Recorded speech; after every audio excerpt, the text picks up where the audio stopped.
तो आज की मार्केट का हाल आपने देखा है कि दिन भर 2 बजे तक तकरीबन स्लाइटली डाउन रही थी। उसके बाद में कैसे इसने रिवर्स लिया है कि ताकि कई सारे मंडलियों की वाट लग गई है। तो ये होती है मार्केट और आप इन्वेस्टर हैं तो आपको डरने की ज़रूरत ही नहीं है, क्योंकि मैं इन्वेस्टमेंट की ही सलाह देता हूँ। और ख़ास करके आपने अगर पूरे पूरे सेफ्टी प्रिकॉशंस मीन्स आपने प्रिवेंटिव मेजर्स लिए हैं तो चिंता वाली कोई भी बात नहीं, अगर आप गोल बेस्ड इन्वेस्ट कर रहे हैं तो।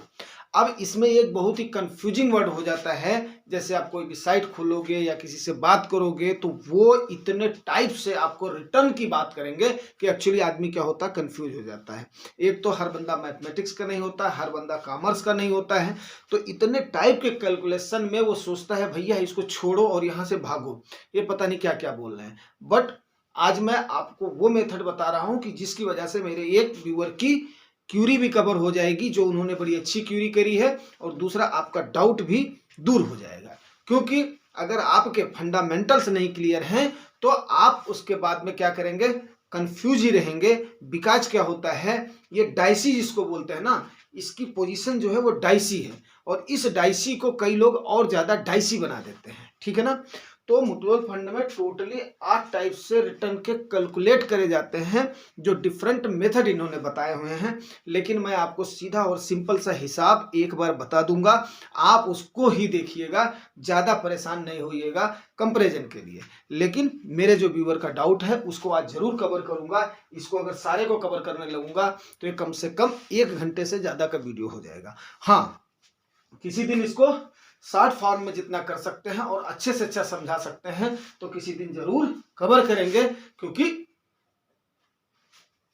वीडियो में और म्यूचुअल फंड में, वीडियो में तो ठीक है, म्यूचुअल फंड में अनलिमिटेड बातें हैं, क्योंकि इसकी कहानी अनगिनत है और इसकी अनंत है।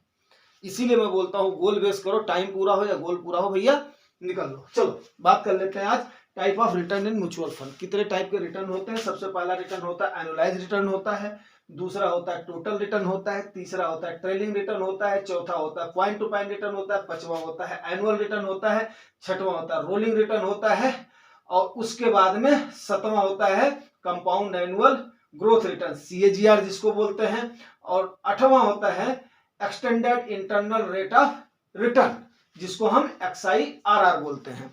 आजकल ज्यादा करके XIRR ही किसमें एग्जिस्ट में लोगों को दिखाया जाता है, खास करके जो लोग SIP से इन्वेस्ट कर रहे हैं। ठीक है दोस्तों, तो जितने टाइप का आप इन्वेस्ट कर रहे हो ये कई सारे टाइप्स हैं, इसमें आपका कंफ्यूजन ही बढ़ता जाएगा।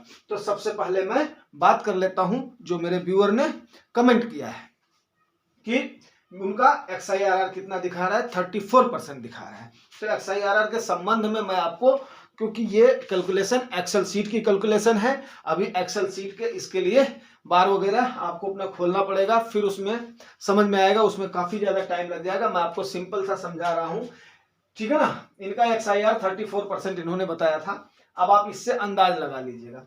सपोज करिए आपकी 2000 रुपए की SIP जा रही है और आपने 6 महीने तक इन्वेस्ट किया है, इसमें आपने कोई भी लमसम नहीं किया है, ठीक है ना। जनवरी में आपने डाला 2000 किसी भी डेट को, फरवरी में डाला आपने 2000, मार्च में डाला आपने 2000, अप्रैल में डाला आपने 2000, मई में डाला आपने 2000 और जून में डाला आपने 2000।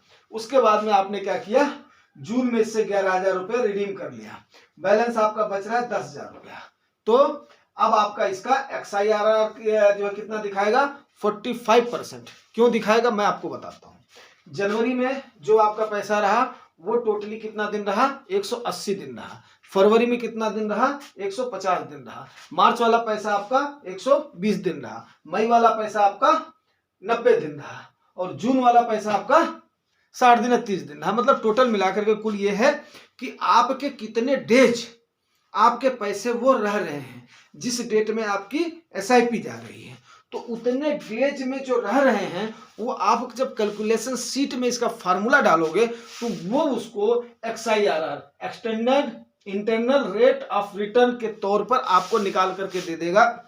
उसमें क्या होगा, एक एक दिन का आपका रिटर्न वो निकल जाएगा कि आपका XIRR ये बन रहा है। तो आप बात समझ गए, जितना अमाउंट बढ़ता जाएगा, जितने डेज बढ़ते जाएंगे उसको आपने कर दिया। टोटल जो आपका रिटर्न यहां पर बन रहा है टोटल जो आपका यहाँ पर कॉर्पस बच रहा है उसके हिसाब से निकाल देगा कि आपका ग्रोथ कितना हुआ है। इसको बोलते हैं हम XIRR। उम्मीद करता हूं ये आपको समझ में आ गया होगा। जो आपका 34 है इसी हिसाब से इस समय क्या हुआ है, मार्केट अपराइज में थी और उसके बाद में जो आपने SIP वगैरह करी हुई है या जितने डेज के अनुसार वो आपकी कैलकुलेशंस एक्सेल सीट के अनुसार वो निकल करके आपको दिखाई दे रहा है। नंबर 1। दूसरी चीज क्या है कि इसमें आपने खाली सिर्फ और सिर्फ एक चीज देखनी है, क्योंकि आप लॉन्ग टाइम के इन्वेस्टर हैं, ज्यादा आप कंफ्यूज मत हो। एक तो आप एब्सोल्यूट रिटर्न देख लें, ठीक है ना। एब्सोल्यूट रिटर्न देखने के बाद में आपको क्या आ गया, टोटल रिटर्न आ गया। उसके बाद में इसका एनुअलाइज रिटर्न देख लें कि एनुअली हमें कितना परसेंट मिला है। बस आप किसी भी साइट में जाकर के ये आप देख लें। या XIRR अगर देखते हैं तो आपकी SIP वाइज आपका निकल जाएगा किस किस मंथ में आप कर रहा है। उसके बाद में आप सिर्फ और सिर्फ आपको मैंने बताया हुआ है, एक चीज का ध्यान रखने, ज्यादा रिटर्न के पीछे मत पड़े। डाउन साइड प्रोटेक्शन को लेकर के आपका अल्फा कितना जनरेट हो रहा है, अल्फा मीन्स आपका रिटर्न कितना जनरेट हो रहा है, आपका फंड कितना बढ़िया परफॉर्मेंस कर रहा है, वो देखना आपको मस्ट है, ठीक है ना। उम्मीद करता हूँ ये आपको समझ में आ गया होगा। इतने टाइप के रिटर्न है तो कितना बड़ा ये अपना कंफ्यूजिंग है, तो इस कंफ्यूजन में आप लोग ना पढ़िए। आप अपना एब्सोल्यूट रिटर्न और एनुअलाइज रिटर्न से ही आप देख करके उसके बाद में अंदाज लगा लीजिए।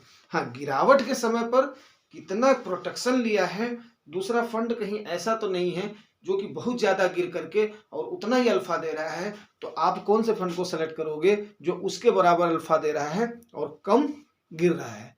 कैटेगरी एवरेज में या उसके पीछे आप जितना ही भागेंगे उतना ही कंफ्यूज हो जाएंगे, ठीक है ना। उम्मीद करता हूं दोस्तों जानकारी अच्छी लगी रिवार्ड जरूर करना। रिवार्ड आपको पता लग सकता है। Thank you.